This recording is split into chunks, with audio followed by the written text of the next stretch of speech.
Hello students, modern physics पढ़ रहे हैं। पिछली क्लास में हमने फोटोन थ्योरी पे चर्चा करी थी। चर्चा को आगे बढ़ाते हैं। वैसे आपको सिखा दिया है पावर कैसे निकालते हैं और फोर्स कैसे निकालते हैं, ये सब चीजों पर चर्चा हम कर चुके हैं।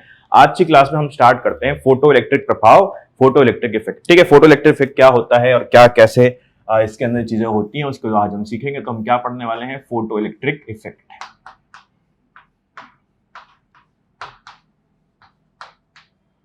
ठीक है, एक बहुत ही इंपॉर्टेंट टॉपिक है, तो इसको अच्छे से पढ़ेंगे, अच्छे से समझेंगे क्या क्या इसके अंदर चीजें होती हैं। ठीक है, चलिए फोटो इलेक्ट्रिक प्रभाव या फोटो इलेक्ट्रिक इफेक्ट। अच्छा, क्या है इसमें, क्या होता है, क्या चीज समझते हैं। ठीक है, अच्छा हमने क्या किया कि हमने देखा कि अगर हम मेटल की प्लेट लेते हैं, ठीक है, मेटल का पीस लेते हैं या मेटल लेते हैं और उसके ऊपर हम लाइट फॉल कराते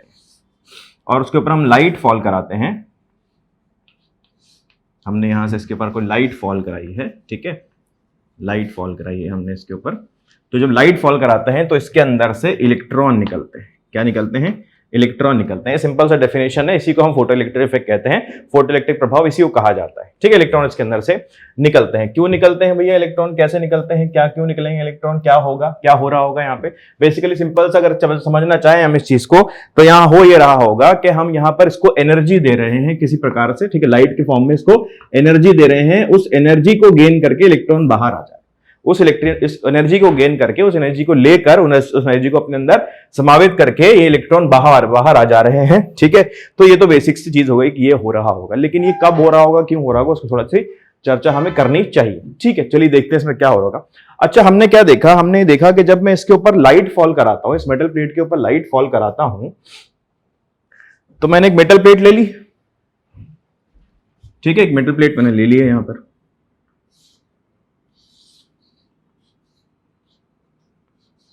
ये मेटल प्लेट मैंने ले ली। ठीक है, अच्छा चलिए, इसके ऊपर मैंने कुछ लाइट फॉल कराई है, किसी फ्रीक्वेंसी की लाइट फॉल मैंने इसके ऊपर कराई। यहां से मैंने इसके ऊपर लाइट फॉल कराई। ठीक है, और मैंने देखा कि जब मैंने इस फ्रीक्वेंसी की लाइट फॉल कराई तो इसमें से कोई इलेक्ट्रॉन नहीं निकल रहा है। यहां से कोई इलेक्ट्रॉन नहीं निकला। इस फ्रीक्वेंसी की लाइट पर कोई इलेक्ट्रॉन नहीं निकला, कोई इलेक्ट्रॉन बाहर नहीं आया।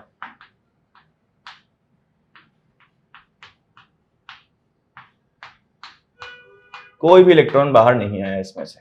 ठीक है भाई, फिर मुझे लगा कि चलो अच्छा, मुझे लग रहा है कि यहाँ पे लाइट कम है। एक्चुअली मुझे लग रहा है कि यहाँ पर एनर्जी कम दे रहा हूं मैं, इस वजह से इलेक्ट्रॉन बाहर नहीं आ रहा है। तो मैंने कहा ठीक है, कोई बात नहीं। मैंने अभी क्या किया कि चलो आपको लग रहा है कि कम है तो हम आपको और लाइट देते हैं। हमारे पास कोई कमी नहीं है लाइट की कहीं से कहीं तक। हमने उसी मेटल प्लेट पर बोला कि हम आपको और लाइट देते हैं। ठीक है, हम और इस पर लाइट फॉल करा देते हैं। तो हमने खूब सारी इस पर लाइट फॉल करा दी, खूब सारी लाइट फॉल करा दी, उसी फ्रीक्वेंसी की हमने लाइट फॉल करा दी। तो हमने अभी देखा कि यहां पर अभी भी कोई इलेक्ट्रॉन बाहर नहीं आया, अभी भी कोई इलेक्ट्रॉन इसमें से बाहर नहीं आया। ठीक है, तैयार नहीं है बाहर आने को, तो कोई इलेक्ट्रॉन बाहर अभी भी नहीं है। यहां से ही बाहर नहीं आया और यहां से बाहर नहीं आया। हमें लगा अभी भी कम है। हमने कहा चलो ठीक है। हमने क्या किया, हमने फिर से यही मेटल प्लेट ली और हमने यहां पर 10 करोड़ लाइटें लगा दी।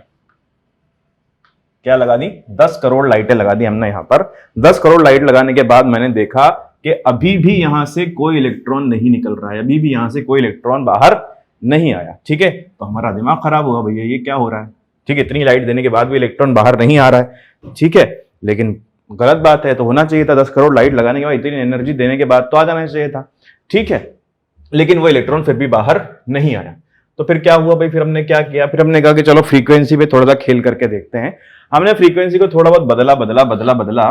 ठीक है, अलग अलग फ्रीक्वेंसी हमने देखते गए धीरे धीरे फ्रीक्वेंसी को हमने बढ़ाया, बढ़ाते गए।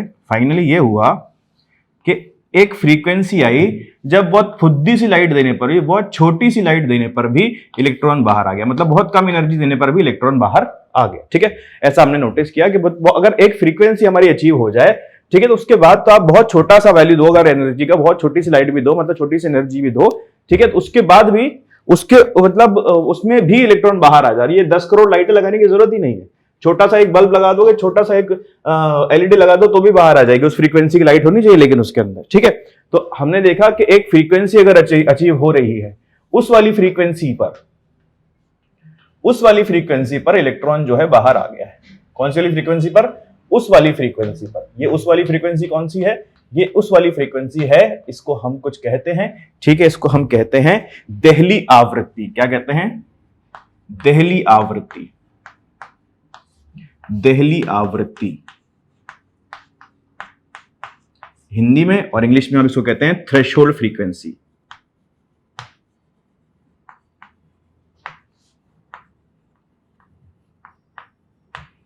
थ्रेशोल्ड फ्रीक्वेंसी क्या कहते हैं?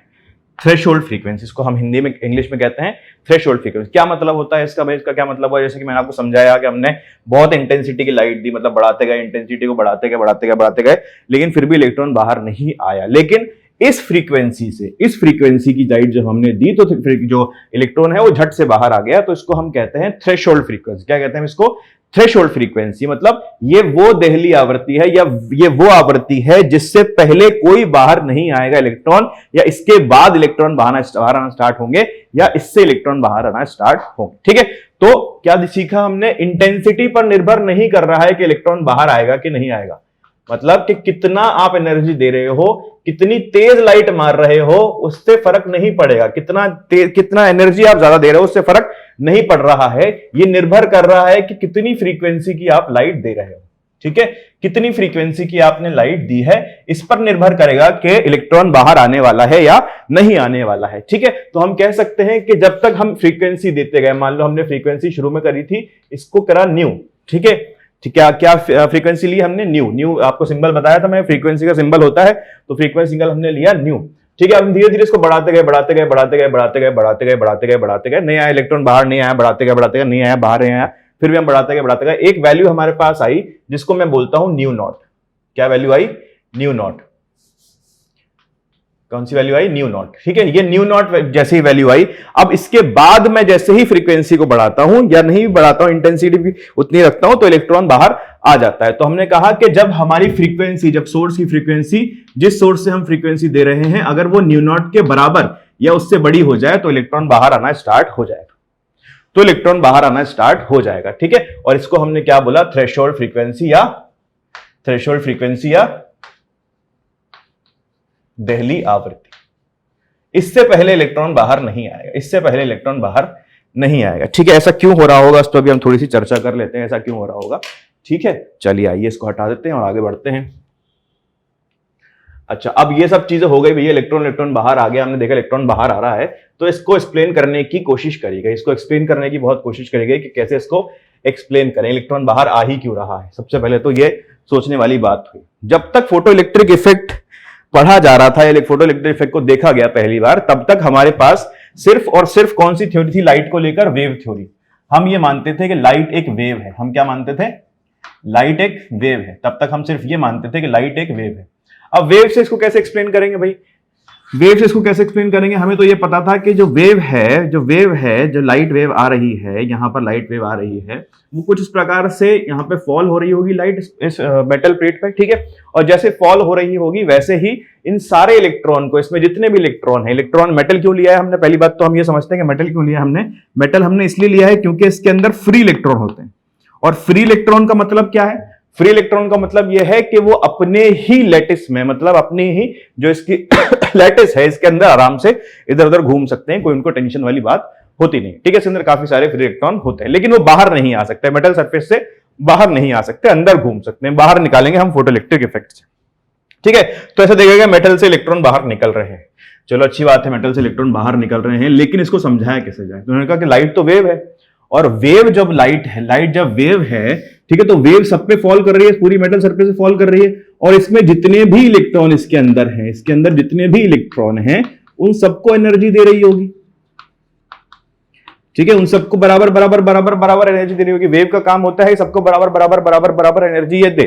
ठीक है, तो सबको बराबर बराबर एनर्जी दे रही होगी, है ना? तो ऐसा होना चाहिए कि इन इलेक्ट्रॉनों को बराबर बराबर बराबर बराबर एनर्जी मिलनी चाहिए, बराबर बराबर एनर्जी मिलनी चाहिए। जैसे जैसे लाइट फॉल करे, लाइट फॉल करती रहे और ये अपने अंदर एनर्जी इकट्ठी करते रहे, और जब इनके पास एक अमाउंट ऑफ एनर्जी हो जाए तो बाहर निकलना स्टार्ट हो जाए।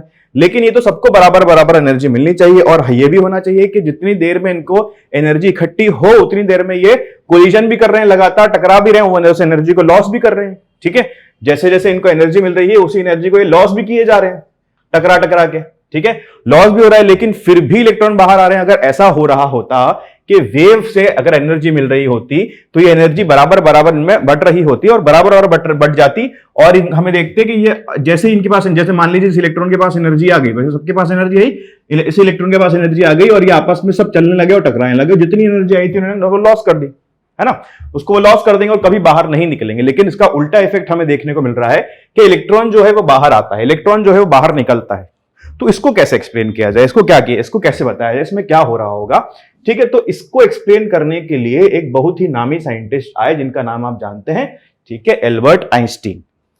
एल्बर्ट आइंस्टीन को फोटो इलेक्ट्रिक इफेक्ट को एक्सप्लेन करने के लिए नोबेल प्राइज भी मिला, ठीक है। तो उन्होंने क्या बताया, उन्होंने बोला, एल्बर्ट आइंस्टाइन ने, नाम लिख देते हैं उनके सम्मान में हम, एल्बर्ट बाबा, ठीक है। एल्बर्ट बाबा ने क्या बताया, एल्बर्ट बाबा ने बताया कि देखिए ये आपकी मेटल प्लेट है, या बिल्कुल सही बना रहे हैं, ठीक है, कोई दिक्कत वाली बात नहीं है, यहां पर, यहां तक कोई दिक्कत वाली बात नहीं है, ठीक है। आप ये लाइट भी बहुत सही बना रहे हैं, बिल्कुल सही बना रहे हैं कि आपने ऐसे लाइट फॉल कराई है, कोई दिक्कत वाली बात यहां तक भी नहीं है ना, उन्होंने ऐसा बोला।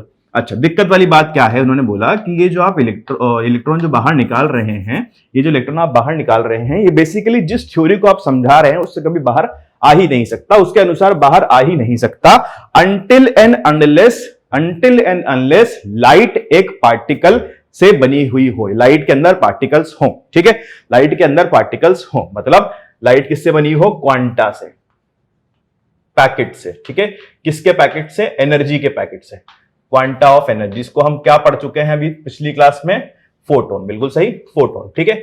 इन्होंने बताया कि लाइट जो है वो फोटोन से बनी हुई है ना, और फोटोन से बनी होने के कारण, फोटोन से बनी होने के कारण वो पैकेट्स के रूप में इस मेटल सरफेस पे फॉल कर रही है, वो पैकेट्स के रूप में इस मेटल सरफेस पे फॉल कर रही है। अब मान लो यहां पर गिरी है लाइट, यहां पर गिरी है और यहां पर एक इलेक्ट्रॉन था, ठीक है, ये किस्मत वाला इलेक्ट्रॉन, इसके ऊपर जैसे ही यहां पर लाइट गिरी है, इसको एनर्जी का एक पैकेट मिल गया है, क्या मिल गया है, इसको फोटोन मिल गया है, इसको क्या मिल गया है, एनर्जी का पैकेट, यानी कि इसको फोटोन मिल गया है, ठीक है, इसको क्या मिल गया, एनर्जी का पैकेट, यानी कि फोटोन में इसको मिल गया है।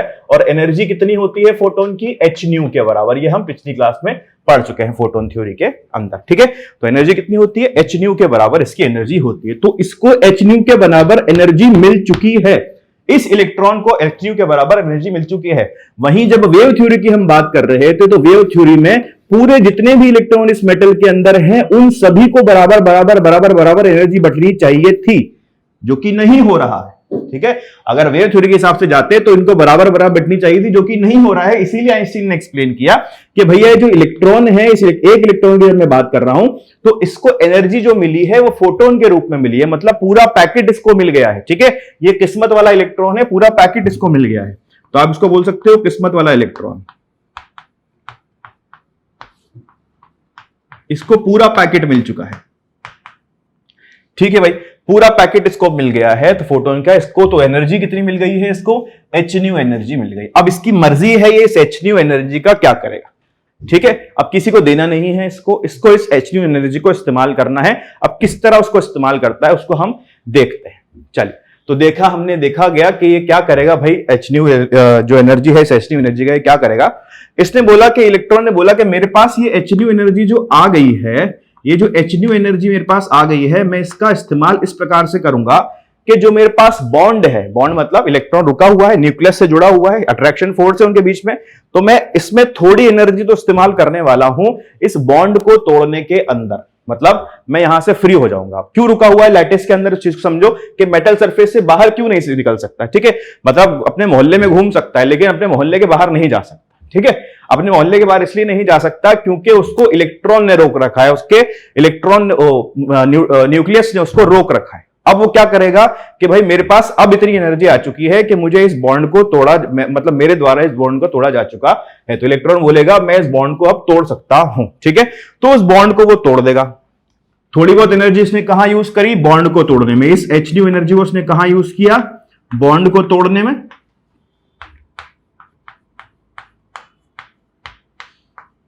बॉन्ड को तोड़ने में, ठीक है। और बची हुई एनर्जी कहां यूज करेगा, भागने में। भागने में मतलब मेटल से बाहर निकलने में, भागने में। बची हुई एनर्जी कहां यूज करेगा, ये भागने में। तो इसने बची हुई एनर्जी कहां यूज कर ली, भागने में। तो बॉन्ड को तोड़ने में एनर्जी यूज करी प्लस भागने में इसने एनर्जी यूज करी। और भागने में जो एनर्जी यूज करेगा वो किस रूप में यूज करेगा, वो काइनेटिक एनर्जी के रूप में यूज करेगा। ठीक है, और बॉन्ड को तोड़ने में जो एनर्जी इसकी इस्तेमाल हुई वो हमारे लिए तो एक लॉस की तरह ही है, हमारे लिए तो एक लॉस की तरह ही है। ठीक है, अच्छा, ये बॉन्ड को तोड़ने में जो एनर्जी हुई इसमें एक हिस्सा और भी है जो कोलिजन में ये लॉस कर देगा, जो ये कोलिजन में लॉस कर देगा, जो ये कोलाइड करेगा, इधर उधर इलेक्ट्रॉन से टकराएगा, जैसे ये छूट जाएगा वैसे दूसरे इलेक्ट्रॉन से टकराएगा, और उन इलेक्ट्रॉन से टकराने के बाद ये जो बॉन्ड को तोड़ने में एनर्जी यूज हुई प्लस जो कोलिजन हुआ ये पूरा का पूरा लॉस में चला जाएगा, ये पूरा का पूरा लॉस में चला जाएगा। ठीक है, तो हम कह सकते हैं कि ये जो hν एनर्जी हमारे पास आई है, ये hν एनर्जी हमारे पास आई है, ये लॉस में गई है प्लस काइनेटिक एनर्जी में गई है। तब्दील किसमें हो गई है? जो फोटोन से हमने hν एनर्जी दी थी वो किसमें गई? लॉस में चली गई और काइनेटिक एनर्जी में तब्दील हो गई है। ठीक है, तो ये चीज हमें यहां से समझ में आती है, लॉस में चली गई और काइनेटिक। अच्छा, लॉस में क्या क्या था? लॉस में क्या क्या था? एक तो बॉन्ड तोड़ा इसने, बॉन्ड तोड़ा, और क्या किया भाई इसने? बॉन्ड तोड़ने के बाद इसने क्या किया? कोलिजन किया। ठीक है, टक्करें की, तो ये सब चीजें चली गई, कोलिजन में चली गई, ठीक, और ये काइनेटिक एनर्जी हमें मिल गई। इसको हम समझते हैं अच्छी तरह। अच्छा, लॉस की बात करते हैं, जो लॉस हो रहा है उसमें क्या क्या लॉस जो हो रहा है वो क्या है, उसकी चर्चा कर लेते हैं थोड़ी सी। अब ऐसा तो होगा नहीं एक ही इलेक्ट्रॉन निकल रहा होगा, तो एक इलेक्ट्रॉन का हमने एग्जांपल लिया है, ऐसा तो होगा नहीं कि एक ही इलेक्ट्रॉन निकल रहा हो, कई सारे इलेक्ट्रॉन निकल रहे होंगे। ठीक है, बहुत सारे इलेक्ट्रॉन निकल रहे होंगे। तो ऐसा देखा हमने, ऐसा नोटिस किया कि ये जो hν एनर्जी हमने इसको दी थी, ये जो एनर्जी हमने इसको फोटोन, अब फोटोन की एनर्जी कितनी है? क्योंकि फ्रीक्वेंसी हमने फिक्स रखी है, सोर्स फिक्स रखा है, तो फोटोन जो एनर्जी दे सकता है वो तो hν ही दे सकता है। ठीक है, इतनी एनर्जी ही आ सकती है क्योंकि इसकी फ्रीक्वेंसी हमने कांस्टेंट रखी है, जो फोर्स हमने जो हमने सोर्स लिया है उसकी फ्रीक्वेंसी हमने कांस्टेंट रखी। अच्छा, और ये क्या क्या हो सकता है भाई? मान लीजिए हमने एग्जांपल ले लेते हैं कि हमने 10 इलेक्ट्रॉन वोल्ट का हमने एक फोटोन लिया है, 10 इलेक्ट्रॉन वोल्ट का फोटोन हमने लिया है। ठीक है, अच्छा, अब ये 10 इलेक्ट्रॉन वोल्ट के फोटोन हम इससे फॉल करा रहे हैं, तो क्या करेगा भाई? 10 इलेक्ट्रॉन वोल्ट का फोटोन क्या करेगा? 10 इलेक्ट्रॉन वोल्ट का फोटोन के बाद जो एनर्जी है वो किस किस में जाएगी? लॉस में प्लस काइनेटिक एनर्जी में। हम मान लेते हैं कि 2 इलेक्ट्रॉन वोल्ट तो क्या गया? 2 इलेक्ट्रॉन वोल्ट गया लॉस में, प्लस बची हुई किस में गई? काइनेटिक एनर्जी में, 8 इलेक्ट्रॉन वोल्ट। हो सकता है ऐसा, बिल्कुल हो सकता है, किसी एक इलेक्ट्रॉन के लिए ऐसा हुआ, दूसरे इलेक्ट्रॉन के लिए कुछ ऐसी घटना घटी। 3 electron volt plus 7 electron volt की काइनेटिक एनर्जी। ठीक है, 3 इलेक्ट्रॉन वोल्ट उसने लूज कर दिया और 7 इलेक्ट्रॉन वोल्ट हुए, उसी काइनेटिक एनर्जी हो गई। फिर हम देख सकते हैं तीसरे इलेक्ट्रॉन के लिए 4 इलेक्ट्रॉन वोल्ट तो इसमें गए और 6 इलेक्ट्रॉन वोल्ट गए इसके काइनेटिक एनर्जी में। 4 इलेक्ट्रॉन वोल्ट उसने लूज कर दिया और 6 इलेक्ट्रॉन वोल्ट इसने काइनेटिक एनर्जी में कर दिया। और देख लेते हैं, 5 इलेक्ट्रॉन वोल्ट इसने लूज कर दिए और 5 इलेक्ट्रॉन वोल्ट इसकी काइनेटिक एनर्जी में बदल गए। ठीक है, अच्छा, तो अलग अलग इलेक्ट्रॉन के लिए अलग अलग सारी समस्याएं हो रही हैं, अलग अलग चीजें हैं। तो ये लॉस देखो आप, ये लॉस जो है ना, इस लॉस के ऊपर थोड़ी चर्चा करनी बनती है क्योंकि ये बहुत ही खराब चीज है। ये क्षय जो हो रहा है ना, इस क्षय के ऊपर थोड़ी चर्चा करनी बनती है क्योंकि ये थोड़ा गड़बड़ कर सकता है, ये मामला गड़बड़ हो सकता है। ठीक है, अच्छा, एक चीज हमें समझ में आती है कि जो सारे इलेक्ट्रॉन हैं वो समान हैं, इलेक्ट्रॉन एक समान है, जितने भी इस मेटल में इलेक्ट्रॉन हैं वो एक समान है, मतलब इसका एटम समान है तो इलेक्ट्रॉन भी समान होंगे। ठीक है, एटम समान है तो जो न्यूक्लियस है वो भी समान होगा, न्यूक्लियस भी एक समान होगा। इसमें तो कहीं से कहीं तक दो राय नहीं है कि ये एक समान चीज है। ठीक है, अच्छा, और हम ये भी कह सकते हैं कि अगर ये दोनों समान हैं, पूरे लैटिस के लिए समान हैं, तो एक इलेक्ट्रॉन की बात करूं या दूसरे इलेक्ट्रॉन की बात करूं या 5वें इलेक्ट्रॉन की बात करूं या 1000वें इलेक्ट्रॉन की बात करूं, सबके ऊपर बराबर फोर्स लगा रहा होगा न्यूक्लियस। ठीक है, तो न्यूक्लियस सब पे बराबर फोर्स लगा रहा होगा, सब इलेक्ट्रॉनों पर समान बल लग रहा होगा, हां कि ना? समान बल लग रहा होगा। तो इस बल को हम क्या कहते हैं? इस बल को कहते हैं हम बॉन्ड। जो आप केमिस्ट्री में पढ़ते हो, इस बल को हम क्या कहते हैं? इस बल को हम कहते हैं बॉन्ड। ठीक है, क्या कहते हैं हम इसको? बॉन्ड। ठीक है, और इस बॉन्ड को तोड़ने के लिए जो ऊर्जा चाहिए होगी वो भी बराबर होगी। बॉन्ड को तोड़ने की ऊर्जा भी बराबर होगी।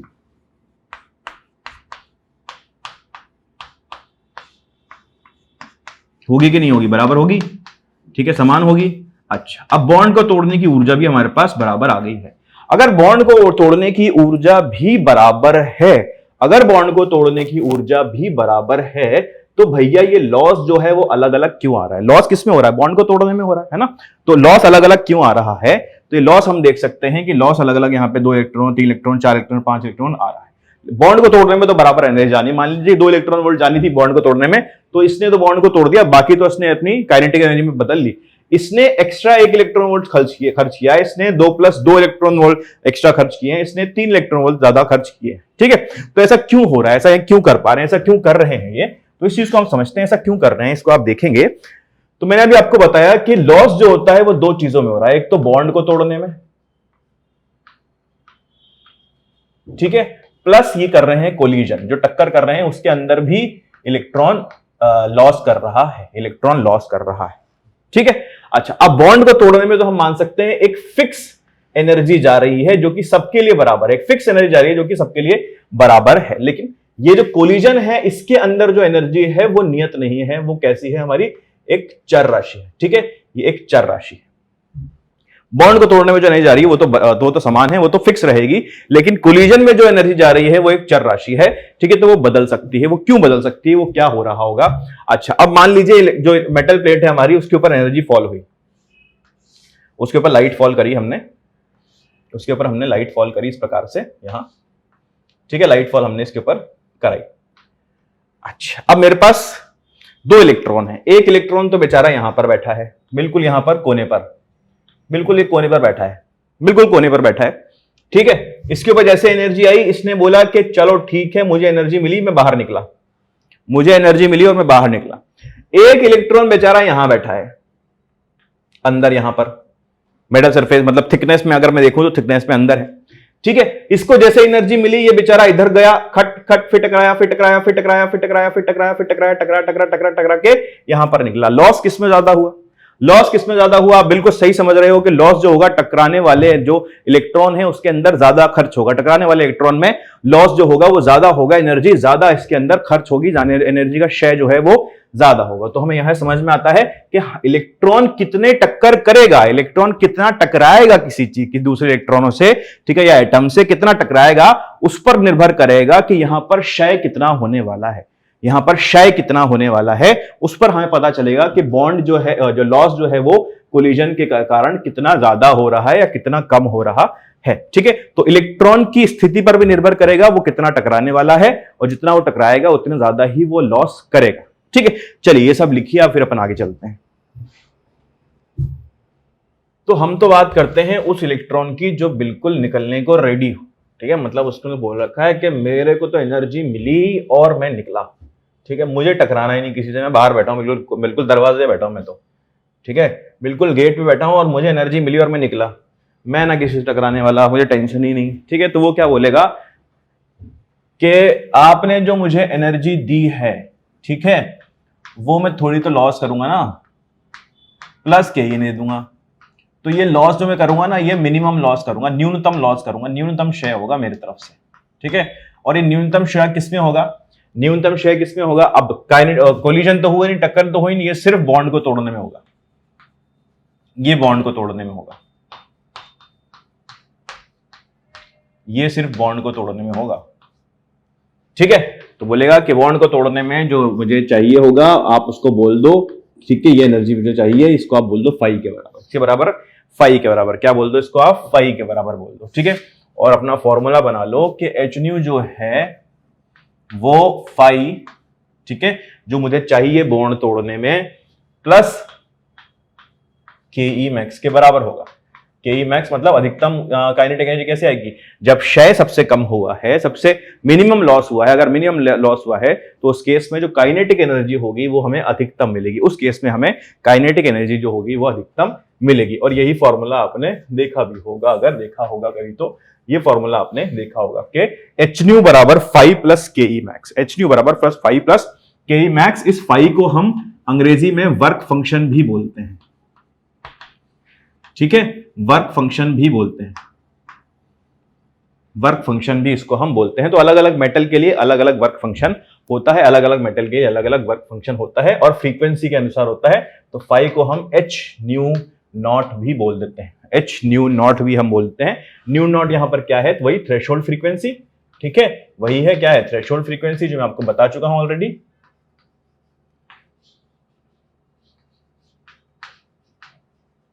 और यहां थ्रेशोल्ड फ्रीक्वेंसी का मान भी देख सकते हो आपके, न्यू नॉट किसके बराबर होगा, 5/h के बराबर, 5/h के बराबर न्यू नॉट आपके पास आ जाएगा, ठीक है। तो ये किस पर निर्भर करेगा, ये मेटल पर निर्भर करेगा, कौन सा मेटल आपने लिया है, कौन सा मेटल आपने लिया है, उस पर निर्भर करेगा कि उसका वर्क फंक्शन कितना है, उसका वर्क फंक्शन कितना है, वो उस पर निर्भर करेगा कि वो मेटल कौन सा है। अलग अलग मेटल के अलग अलग है, फ्रीक्वेंसी पे नहीं निर्भर करेगा कि फ्रीक्वेंसी कितनी है, बढ़ रही है, घट रही है, आप बढ़ा रहे हो, कम कर रहे हो, उस पर कोई निर्भर नहीं करेगा। इंटेंसिटी पे निर्भर नहीं करेगा कि वर्क फंक्शन कितना है, वर्क फंक्शन सिर्फ और सिर्फ निर्भर करेगा, मेटल की प्रॉपर्टी है तो सिर्फ और सिर्फ मेटल कौन सा आपने लिया है उस पर निर्भर करने वाली है ये चीजें। तो हमारे पास एक फॉर्मूला आ गया, बेसिकली हम यही निकालना चाह रहे थे कि एच न्यू जो है उसको आपने 5 + ke max में बदल दिया। एच न्यू जो है आपको, उसने आपको उसको आपने 5 + ke max में के रूप में लिख दिया है, ठीक है। वही चीज हो रही है बेसिकली। फॉर्मूला आपके पास क्या है, फॉर्मूला आपके पास ये है, एच न्यू बराबर लॉस प्लस के, एच न्यू बराबर लॉस प्लस के, ठीक है। और लॉस जब मिनिमम हो तो हम लिख देते हैं कि एच न्यू जो होगा वो 5 + वर्क फंक्शन प्लस के मैक्स के बराबर होगा, ठीक है, प्लस के मैक्स के बराबर। इसको नोट डाउन कर लें, फिर हम आगे चलें, आगे और चीजों को समझते हैं, ठीक है। चलिए आइए भाई, देखिए भाई, अब क्या है, आपके पास एक मेटल प्लेट मैंने ली है, ठीक है। ये जो मेटल मैंने लिया है इसके ऊपर कुछ 6 इलेक्ट्रॉन वोल्ट की एनर्जी वाली, फोटोन एनर्जी वाली लाइट मैं इसके ऊपर फॉल करा रहा हूं, ठीक है। अरे बन जा भाई,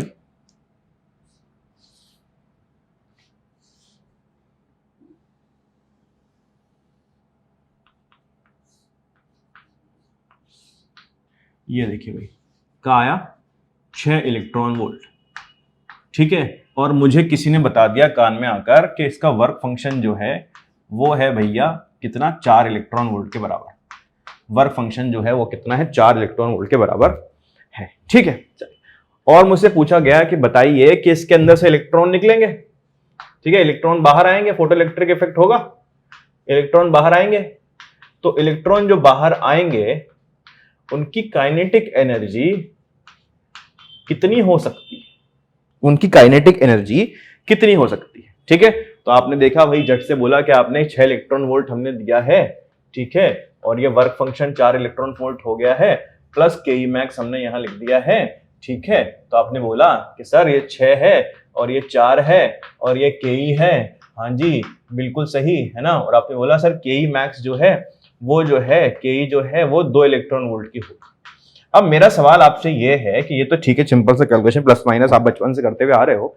मेरा आपसे सवाल ये है कि ये जो 2 इलेक्ट्रॉन वोल्ट एनर्जी आई है, जो काइनेटिक एनर्जी आई है, क्या सभी इलेक्ट्रॉनों की 2 इलेक्ट्रॉन वोल्ट होगी, क्या सभी इलेक्ट्रॉनों की 2 इलेक्ट्रॉन वोल्ट काइनेटिक एनर्जी होगी, क्या ऐसा होगा, या कुछ इलेक्ट्रॉन ऐसे भी होंगे जो कि बेचारे अंदर फंसे हुए होंगे और उनको निकलने में ज्यादा क्षय करना पड़ेगा, ज्यादा क्षय करना पड़ेगा, ठीक है। तो मैक्सिमम जो क्षय हो सकता है इसमें वो कितना हो सकता है, मैक्सिमम जो क्षय हो सकता है वो 6 इलेक्ट्रॉन वोल्ट के बराबर हो सकता है, ठीक है।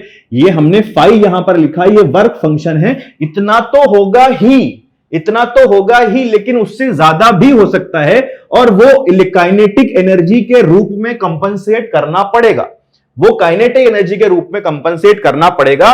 तो हम ये देख सकते हैं, हमने यहां पर काइनेटिक एनर्जी मैक्सिमम निकाली है, इतनी काइनेटिक एनर्जी मैक्सिमम आ सकती है, तो मिनिमम भी कुछ वैल्यू होती होगी इसकी। तो काइनेटिक एनर्जी क्योंकि नेगेटिव नहीं हो सकती, तो आप कह सकते हो कि मिनिमम वैल्यू जो हो सकती है काइनेटिक एनर्जी की वो 0 हो सकती है, वो 0 हो सकती है। तो जितने भी इलेक्ट्रॉन यहां से बाहर निकलेंगे, जितने भी इलेक्ट्रॉन यहां से बाहर निकलेंगे, ठीक है, जितने भी इलेक्ट्रॉन यहां से बाहर निकलेंगे उनकी जो काइनेटिक एनर्जी की रेंज हो सकती है वो 0 से लेकर 2 इलेक्ट्रॉन वोल्ट के बीच में हो सकती है। अब ऑप्शन में अगर आपको दिया होता 2 इलेक्ट्रॉन वोल्ट, साथ में लिखा होता 1 इलेक्ट्रॉन वोल्ट, साथ में लिखा होता 0.5 इलेक्ट्रॉन वोल्ट, साथ में लिखा होता 0 इलेक्ट्रॉन वोल्ट, ठीक है, ये आपको ऑप्शन दिए होते, लास्ट में ऑप्शन होता ऑल ऑफ दीज, ठीक है। तो आप लगाते के मैक्स निकाला, 2 इलेक्ट्रॉन वोल्ट, खटाक से आंसर लगाया, अपना आंसर गलत करा लिया, ठीक है, नंबर कटवा लिया। जबकि सही आंसर क्या होता कि ये सारी ही एनर्जीज, काइनेटिक एनर्जीज पॉसिबल है। क्यों पॉसिबल है, क्योंकि 1 इलेक्ट्रॉन की तो हम बात कर नहीं रहे, एक इलेक्ट्रॉन तो होगा नहीं, बहुत सारे इलेक्ट्रॉन होंगे जिनकी अलग अलग एनर्जीज होंगी, सबकी अलग अलग परिस्थितियां होंगी।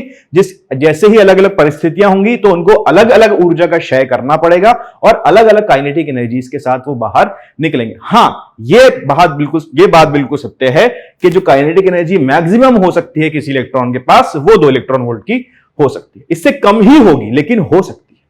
तो ये बहुत ही सिंपल सी बात है लेकिन नहीं घुसती है भेजे में, इसलिए मैंने आपको बिल्कुल अच्छे से समझा दिया है, तो आपको बिल्कुल अच्छे से याद रखना है। ठीक है, अच्छा चलिए अब हम एक सवाल और देखते हैं। सही,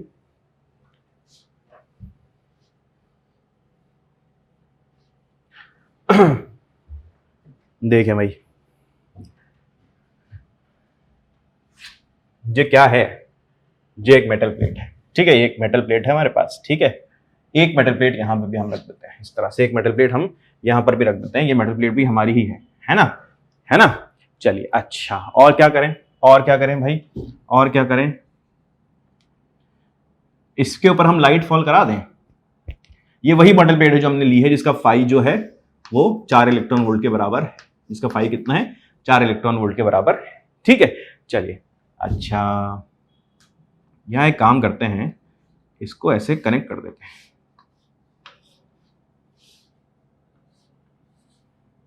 ऐसे कनेक्ट कर देते हैं और ये जो बैटरी है इसको हम बोलते हैं कि 10 वोल्ट की बैटरी।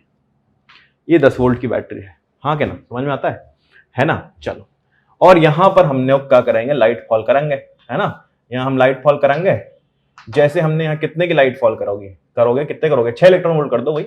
6 इलेक्ट्रॉन वोल्ट की आपने फोटोन एनर्जी फॉल कराई है। ठीक है, यहां पर आपने लाइट दी है इसको भैया। चलो, अच्छी बात है।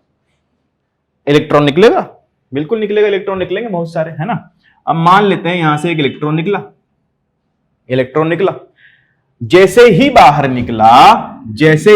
निकला उसको दिखा कि यहां तो एक और प्लेट है भैया, ये दुनिया तो बड़ी खराब है, यहां तो एक प्लेट और है ना? और मैं तो बेचारा नेगेटिवली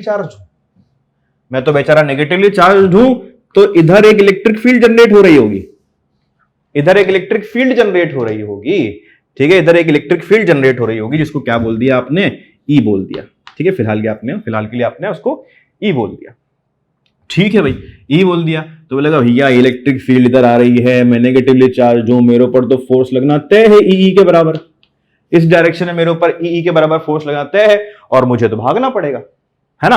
उसने बोला मुझे भागना पड़ेगा, चलो मैं भागूंगा। ठीक है, और हमने बोला कि ये जो डिस्टेंस है, ये दूरी जो है, ये डी के बराबर आपने ले ली। है ना? आपको बोला गया कि बताएं जो इलेक्ट्रॉन यहां से निकले हैं उनकी काइनेटिक एनर्जी जब वो डी डिस्टेंस तय कर लेंगे तो कितनी हो जाएगी? उनकी काइनेटिक एनर्जी जो डिस्टेंस तय कर लेंगे तो कितनी हो जाएगी? ठीक है, तो ये आपको बताना है, जल्दी से बता दें। कुछ परिवर्तन आएगा काइनेटिक एनर्जी? बिल्कुल आएगा भैया। फोर्स लग रहा है, एक्सेलरेट करेंगे तो काइनेटिक एनर्जी बदलेगी क्योंकि वेलोसिटी बदल रही है ना? तो आप बताना है कितना इसके अंदर फर्क आ जाएगा। चलिए, तो हमने क्या किया? हमने बोला कि इलेक्ट्रॉन निकला है ना, हम देख लेते हैं कि इसमें कितना कार्य किया गया है। ठीक है, यहां से यहां तक पहुंचने में कितना कार्य हुआ है, कितना कार्य हुआ है। ठीक है, तो आपने देखा कि ये कितना फोर्स लग रहा है? ई फोर्स लग रहा है इसके ऊपर, है ना? और ई फोर्स लग रहा है इसके ऊपर, और कितना दूरी चलनी पड़ी इसको दूरी चलनी पड़ी है डी। ठीक है, दूरी चलनी पड़ी है इसको डी, और इतना ही इसके ऊपर फोर्स लग रहा है, मतलब इतना इसका कार्य होगा। तो ये इसका कार्य आ गया हमारे पास, इतना कार्य करना पड़ा। और वर्क एनर्जी प्रमेय, ठीक, कार्य ऊर्जा प्रमेय से हम बोल सकते हैं कि ये इसके डेल्टा के बराबर होगा। और भैया ये ई जो है ना, इसको मैं ऐसे लिख सकता हूं V/D। अभी वैल्यू नहीं रख रहा हूं मैं, V/D इंटू डी, तो ये कार्य के बराबर आएगा जो कि डेल्टा के बराबर होगा। ये डी से डी यहां कट जाएगा, तो ईवी किसके बराबर आ गया मेरे पास? ईवी आ गया मेरे पास डेल्टा के बराबर। ईवी किसके बराबर आ गया? डेल्टा के बराबर। ठीक है, अब ये आंसर किसमें आया है? ये आंसर आया है आपका इलेक्ट्रॉन वोल्ट में। किसमें आया है? इलेक्ट्रॉन वोल्ट में। अब ये जो वैल्यू आई ना मेरे पास, मैंने इसको एक यूनिट बना दिया। ठीक है, हम तो हैं चालाक लोग, हम बहुत चालाक प्रजाति हैं भैया। ठीक है, तो हमने इसको बना दिया क्या? हमने इसको बना दिया है इलेक्ट्रॉन वोल्ट। क्या बना दिया हमने इसको? Electron volt. एक नया यूनिट बना दिया। और एनर्जी का यूनिट क्या होता है भाई? जूल होता है। ठीक है, तो अब जैसे ही हम इसको जूल में बदलना पड़ेगा, तो जूल में बदलने के लिए हम बोलेंगे कि ई का वैल्यू रख दो 1.6 × 10⁻19। ये मैं पहले बता चुका हूं आपको लेकिन ठीक है, लेकिन स्टाइल मारने के लिए थोड़ा करना पड़ता है ना। तो ये इलेक्ट्रॉन वोल्ट, ये इलेक्ट्रॉन वोल्ट को हमने एक नया यूनिट बना दिया है ना, तो आपको समझ में आ गया इलेक्ट्रॉन वोल्ट नया यूनिट आ गया। अच्छा, हमसे पूछा गया था कितनी काइनेटिक एनर्जी इनकी हो जाएगी। अब वैल्यू रखो, वैल्यू रखी थी हमने यहाँ पे, ये V की वैल्यू रखे तो हम कितनी हो जाएगी एनर्जी, इसको मैं थोड़ा सा और वैल्यू रख लेता हूं, है ना। तो वैल्यू रख यूनिट तो समझा ही दी मैंने आपको, वैल्यू रख लेता हूं, तो ये हो जाएगा E into V by D. V कितना है 10 वोल्ट बटे डी इंटू डी, ये डेल्टा के बराबर आया, मतलब इतनी काइनेटिक एनर्जी में परिवर्तन आया है। ठीक है, तो कितना हो गया 10 ईवी, 10 ईवी। ठीक है, तो डेल्टा के बराबर आ गया। अच्छा भाई, ठीक। मतलब इसका मतलब यह हुआ कि जो इलेक्ट्रॉन यहां पर था, जब वो यहां पर पहुंचेगा तो उसकी काइनेटिक एनर्जी में +10 हो चुका होगा, उसकी काइनेटिक एनर्जी में +10 हो चुका होगा, मतलब इतनी बढ़ गई ना, बढ़ रही काइनेटिक एनर्जी, +10 हो चुका होगा। और यहां पर जो इलेक्ट्रॉन थे उनकी काइनेटिक एनर्जी कितनी थी, हमने के मैक्स उसका निकाला था अभी थोड़ी देर पहले, उसका के मैक्स जो था वो था 2 इलेक्ट्रॉन वोल्ट। कितना था 2 इलेक्ट्रॉन वोल्ट। हाँ भाई बिल्कुल सही बात है ना। और रेंज हमने बताई थी कि काइनेटिक एनर्जी की जो प्लेट नंबर 1 पे जो रेंज थी वो कितनी थी, 0 से 2 इलेक्ट्रॉन वोल्ट के बीच में। ठीक है, इसको प्लेट नंबर 1 मान लो, इसको प्लेट नंबर 2 मान लो। इसकी एनर्जी थी 0 से 2 इलेक्ट्रॉन वोल्ट के बीच में। और प्लेट नंबर 2 पे बोलूं तो ठीक है, दोनों जगह 10 कर लो ऐड, 10 से 12 इलेक्ट्रॉन वोल्ट के बीच में इसकी एनर्जी हो जाएगी। ठीक है, तो यहां पर जितने भी इलेक्ट्रॉन पहुंच रहे होंगे उनकी जो एनर्जी होगी वो 10 से 12 इलेक्ट्रॉन वोल्ट के बीच में होगी। अलग अलग इलेक्ट्रॉन पहुंचे, बहुत सारे इलेक्ट्रॉन्स आ रहे हैं, किसी की 10 होगी, किसी की 12 होगी, किसी की इनके बीच में। ठीक है, इसके बाहर रेंज में ये नहीं जा पाए, इसके बाहर वाली रेंज में ये नहीं जाएंगे। तो ऐसा सवाल अगर आपसे पूछा जाए तो बिल्कुल आप बता सकते हो। और यहां से आपको समझ में भी आता है कि इलेक्ट्रॉन वोल्ट जो यूनिट हमने वर्क की हम ले लेते हैं या जूल एनर्जी की हम ले लेते हैं, वो किस प्रकार से ले पाते हैं, क्यों ले पाते हैं, वो भी मैंने आपको यहां से समझा दिया है। ठीक है, चलिए, तो ये भी एक क्वेश्चन हुआ। अब आपको इसको नोट डाउन कर लें और हम आगे और क्वेश्चंस देखते हैं। हम देखते हैं वो क्वेश्चंस जो कि जेई मेन में आ चुके हैं, जो मेन में पूछे जा चुके हैं। ठीक है, तो हम उन्हीं क्वेश्चन के ऊपर थोड़ा सा प्रयास करेंगे उनको करने का, ताकि आपको पैटर्न समझ में आए कि किस पैटर्न के सवाल इन पर पूछे जा रहे हैं। ठीक है, चलिए स्टार्ट करते हैं 2 मिनट में। तो भाई सबसे पहले बहुत आसान सवाल ले लेते हैं जो जेई मेन ने पूछा गया है। ठीक है, उसने पूछा है, बोला कि जो आपकी इंसिडेंट वेवलेंथ है, ठीक है, मतलब जो वेवलेंथ आप फॉल करा रहे हो वो है आपकी 260 नैनोमीटर की। कितनी है 260 नैनोमीटर, 260 नैनोमीटर की आपकी वेवलेंथ है। ठीक है, और थ्रेशोल्ड वेवलेंथ क्या हुई, थ्रेशोल्ड फ्रीक्वेंसी आपने समझा कि थ्रेशोल्ड फ्रीक्वेंसी क्या होती है, जिस फ्रीक्वेंसी के ऊपर आपको फोटो इलेक्ट्रिक इफेक्ट देखने को मिल जाएगा, लेकिन उसके नीचे नहीं दिखेगा। तो वैसे अगर हम रिलेशन देखते हैं फ्रीक्वेंसी और अपने वेवलेंथ का, तो फ्रीक्वेंसी बराबर c बटे लैम्डा होता है, ये हम जानते हैं। तो अगर फ्रीक्वेंसी बढ़ रही है, मतलब फ्रीक्वेंसी जो न्यू नॉट है आपकी, जो फ्रीक्वेंसी है वो न्यू नॉट से बड़ी होनी चाहिए, मतलब समझ गए। ठीक है, तो न्यू नॉट से बड़ी होनी चाहिए, जो थ्रेशोल्ड फ्रीक्वेंसी है उससे आपकी बड़ी फ्रीक्वेंसी होनी चाहिए फोटो इलेक्ट्रिक इफेक्ट के लिए। और क्योंकि इनमें व्युत्क्रम अनुपात संबंध है, तो हम कह सकते हैं कि लैम्डा जो है, जो वेवलेंथ है वो छोटी होनी चाहिए लैम्डा नॉट से। लैम्डा जो है वो छोटी होनी चाहिए लैम्डा नॉट से। ठीक है, तो हमें बोला गया कि जो फ्रीक्वेंसी हम फॉल करा रहे हैं वो 260 नैनोमीटर के बराबर है। ठीक है, और जो फ्रीक्वेंसी आपकी है थ्रेशोल्ड फ्रीक्वेंसी, जो अपनी देहली आवृत्ति वाली जो वेवलेंथ है वो 380 नैनोमीटर है। देहली दर्रे आप इसको बोल लो, तो 300 नैनोमीटर है। आपको बताना है कि काइनेटिक एनर्जी अधिकतम, मैक्सिमम इसमें कितनी होगी, इलेक्ट्रॉन की काइनेटिक एनर्जी मैक्सिमम इसमें कितनी होगी, आपको बताना है। जल्दी से बता दें, जल्दी से बताएं कैसे करेंगे हम इसको। ठीक है, हम जानते हैं कि हमारे पास तो फॉर्मूला है, वो एक ही फॉर्मूला फिलहाल अभी हमारे पास है, वो कहता है कि एच न्यू बराबर एच न्यू नॉट या फाई, ठीक है, एच न्यू नॉट लिख लो, एच न्यू नॉट प्लस के ई मैक्स। ठीक है, ये मेरे पास फॉर्मूला है, और के ई मैक्स मुझे निकालना है, तो बहुत आसान सा कुछ सवाल, बहुत बड़े सवाल नहीं है। ठीक है, न्यू को हम लिख सकते हैं कैसे, एच सी बटे लेमडा। ठीक है, और यहां पर भी हम लिख सकते हैं एच सी बटे लेमडा नॉट प्लस के ई मैक्स। अच्छा, इस क्वेश्चन के अंदर एक जानकारी और आपको दी है कि एच सी का जो मान यहां पे दिया है वो 1237 दिया हुआ है। ठीक है, 1237। ठीक है, ताकि आपको कैलकुलेशन में आसानी हो जाए, तो इसको इधर ले आते हैं। तो एच सी कॉमन ले लो, 1 बटे लेमडा माइनस 1 बटे लेमडा नॉट बराबर के मैक्स। ठीक है, तो के मैक्स कितना आ गया 1237 1237, ठीक है। 1 बटे लेमडा नॉट कितना 260, अरे यहां लेमडा आएगा 260 माइनस 1/380, ये हमें दे देगा के मैक्स का। सिर्फ इतना करना है, इसमें कुछ नहीं करना, ठीक है। तो कितना आ जाएगा भाई यहां से हमारे पास के मैक्स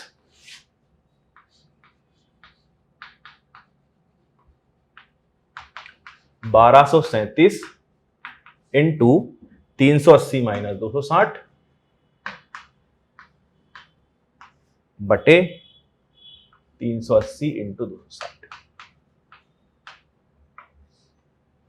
ठीक है। ये आपको खुद से सॉल्व करना पड़ेगा भैया, ठीक है। कैलकुलेशन आसान हो जाएगी। इतने मैं आपको करके छोड़ देता हूँ बिल्कुल। कितना है अपना 60 40 40 120 और 380 इंटू 260, ये कट पिट जाएगा थोड़ा सा करोगे तो आपको खुद से करना पड़ेगा। इतनी काइनेटिक एनर्जी हमें मिल जाएगी। आगे देखें भाई, एक सवाल और क्या पूछा भाई इन्होंने। एक मेटल है, उसका वर्क फंक्शन दिया है कितना आपको 4 इलेक्ट्रॉन वोल्ट। 4 इलेक्ट्रॉन वोल्ट आपको वर्क फंक्शन दिया है एक मेटल का, ठीक है। आपसे पूछा है बताइए क्या मैक्सिमम वेवलेंथ क्या हो सकती है जो कि इस मेटल से एमिट हो सकती है, मतलब जो कि मैक्सिमम वेवलेंथ क्या हो सकती है जो कि फोटो इलेक्ट्रिक इफेक्ट करवा सकती है। सॉरी मैं उल्टा बोल गया। तो मैक्सिमम वेवलेंथ क्या हो सकती है जो कि इसमें फोटो इलेक्ट्रिक इफेक्ट करा सकती है। हमें फाई दिया है कितना 4 इलेक्ट्रॉन वोल्ट के बराबर। 4 इलेक्ट्रॉन वोल्ट के बराबर हमें फाई यहां से दिया है, ठीक है भाई। फाई दिया है हमें यहाँ 4 इलेक्ट्रॉन वोल्ट के बराबर। तो आपसे क्या पूछा है, आपसे पूछा है कितनी मैक्सिमम हो सकती है। तो हमें एक बार क्या पता है कि फाई जो होता है वो h न्यू नॉट के बराबर होता है, ठीक है। h न्यू नॉट के बराबर होता है। और ये न्यू नॉट क्या है भैया, ये थ्रेशोल्ड फ्रीक्वेंसी है। थ्रेशोल्ड फ्रीक्वेंसी का मतलब ये वो न्यूनतम फ्रीक्वेंसी है, ये न्यूनतम आवृत्ति है जिसके बाद फोटो इलेक्ट्रिक इफेक्ट हो सकता है या जिस पर फोटो इलेक्ट्रिक इफेक्ट हो सकता है। तो ये न्यूनतम आवृत्ति है। तो इस न्यूनतम आवृत्ति पे मुझे जो वेवलेंथ मिलेगी, क्योंकि उनके बीच में व्युत्क्रम अनुपात संबंध है, तो इसमें जो वेवलेंथ मुझे मिलेगी वो अधिकतम वेवलेंथ मिलेगी। अधिकतम वेवलेंथ मिलेगी मुझे यहां पर, ठीक है।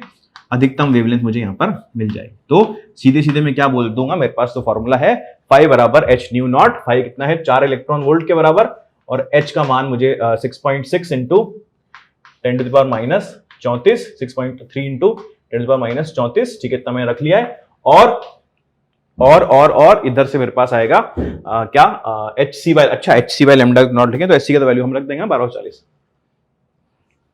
एच सी बटे लेमडा नॉट। इस फॉर्मूले को मैंने चेंज करके एफ सी बटे लेमडा एम, ये मुझे चाहिए, ये लेमडा नॉट ही लिख लो आप, ये मुझे चाहिए, इसको निकालना है। तो 1240 बटे लेमडा, ठीक है। इलेक्ट्रॉन वोल्ट में है तो 1240 यहां पे हमने, तो लेमडा नॉट का वैल्यू कितना आ जाएगा 1240 बटे 4, ठीक है।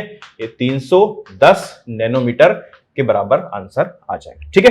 310 नैनोमीटर हमारे पास इसका आंसर आ जाएगा। एक बार पूछा कि बताएं कि जो फोटोन टकराए किसी मेटल प्लेट से, जो फोटो इलेक्ट्रिक इफेक्ट हो सकता हो, ठीक है।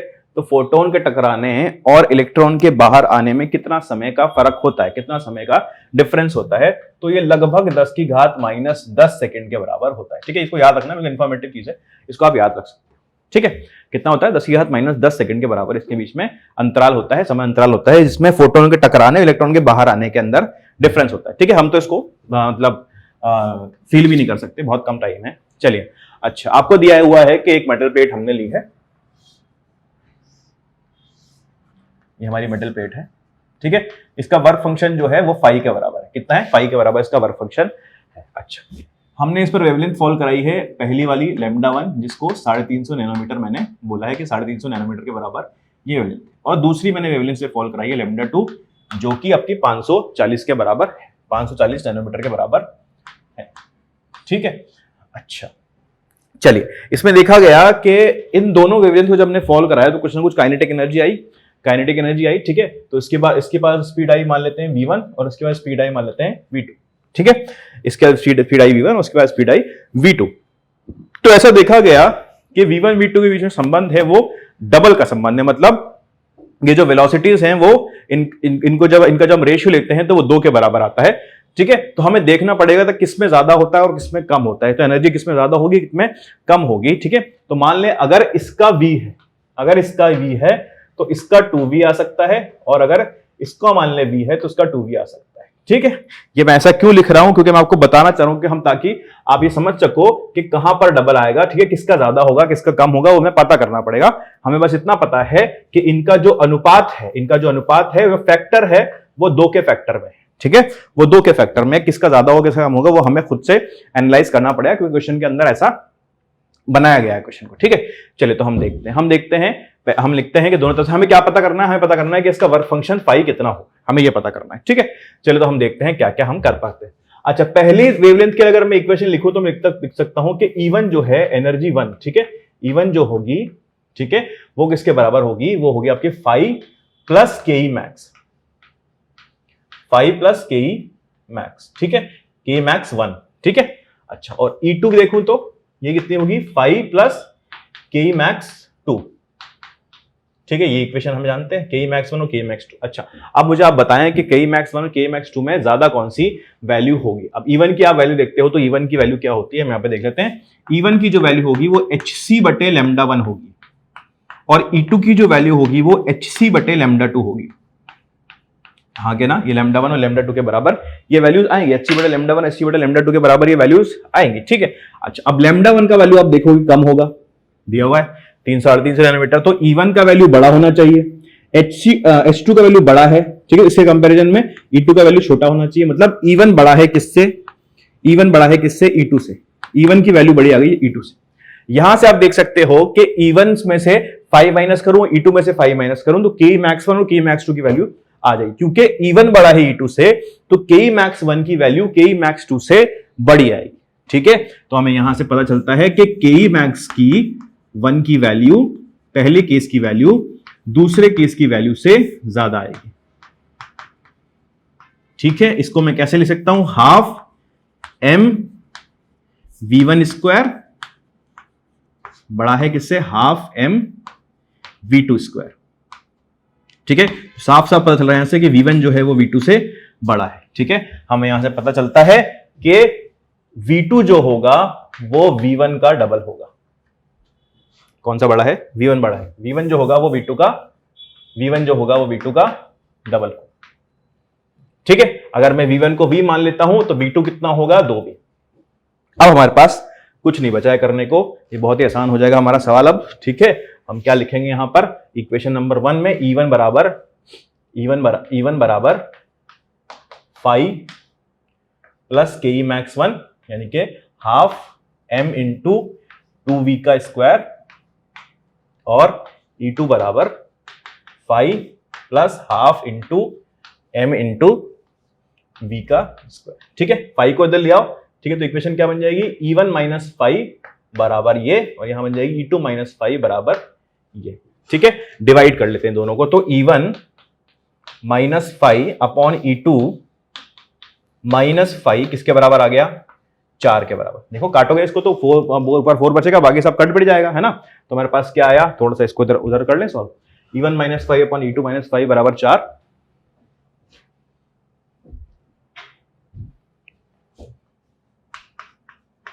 E1 माइनस 5 बटे E2 माइनस 5 बराबर 4। ठीक है, तो E1 माइनस 5 किसके बराबर आ गया, 4 E2 माइनस 4 5 के। ठीक है ना। अच्छा, तो देखो इसको सॉल्व कर लें तो हमें क्या चाहिए, 5, तो इसको तो एक तरफ लेते हैं, E1 माइनस 4 E2 या 4 E2 माइनस E1 बराबर 3 5। ठीक है, ये हमारे पास आ गया। तो देखो 4 E2 यानी कि HC बटे लैम्डा 2 माइनस HC बटे लैम्डा 1 बराबर 3 5। ठीक है, थोड़ा सा कैलकुलेटिव सवाल है, बाकी मेन चीज वो थी जो हमने वहां डिस्कस कर ली है कि V1 ज्यादा होगा या V2 ज्यादा होगा, कौन सी वेलोसिटी, कौन सा इसमें से वेग ज्यादा आएगा, उसी पर निर्भर कर रहा था। अगर आप उल्टा कर दे तो गलत हो जाता सवाल। अच्छा, HC यहां से मैंने कॉमन ले लिया, 4 बटे लैम्डा 2 का मान क्या लिया था हमने, 540, हटा दिया क्या, 540 ही था, 540, एक सेकंड में देख तो 540 ही था, और इसका मान हमने 350 लिया था, तो 1 बटे 350 बराबर 3 5। ठीक है, इसको आप सॉल्व कर लें, आपका आंसर आ जाएगा। ठीक है, चलिए तो आज की क्लास में हमने फोटो इलेक्ट्रिक इफेक्ट शुरू किया है। फॉर्मूले पहुंचे हम, H2 बराबर 5 + KE मैक्स, ठीक है, जो बिल्कुल बेस बन रहा है सारे क्वेश्चंस का, हमने करके देखें। अगली क्लास में हम और क्वेश्चंस भी करने वाले हैं और भी चीजें सीखने वाले हैं। आज की क्लास यहीं खत्म करते हैं, आप मेरे साथ बने रहें। आज के लिए इतना ही, थैंक यू।